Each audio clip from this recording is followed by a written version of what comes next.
আসসালামু আলাইকুম। আজকের ভিডিওতে আমি তৈরি করেছি বোন্দা মিষ্টি। তো এই মিষ্টিটা তৈরি করার জন্য আমি বেসনের ব্যাটার তৈরি করে নিয়েছি। একেবারে পাতলা করে বেসনের ব্যাটারটা তৈরি করে নিয়েছি। এই যে দেখুন এরকম করে ফোটায় ফোটায় পড়বে। এরপর এই ব্যাটারটা আমি কড়াইয়ের গরম তেলের উপরে ছিদ্রযুক্ত চামিচের উপরে ছেড়ে দিব। এই দেখুন এভাবে ছিদ্রযুক্ত চামিচের উপরে ছেড়ে দিব।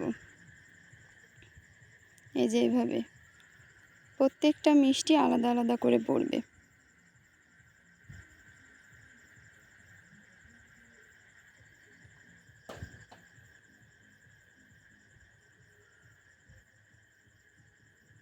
এভাবে ভাজি করে উঠাতে হবে, প্রত্যেকটা মিষ্টি আলাদা করে রাখতে হবে। পরে আমি চিনির শিরায় দিব। চিনি আলাদা শিরা তৈরি করে রেখেছিলাম, সেটার ভিতরে দিব। এই যে আমি আরও একবার ভাজি করে দেখাচ্ছি।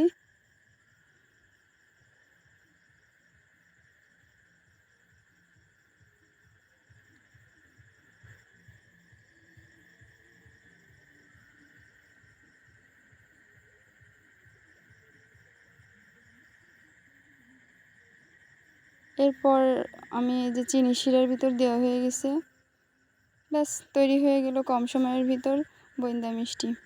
ধন্যবাদ সবাইকে।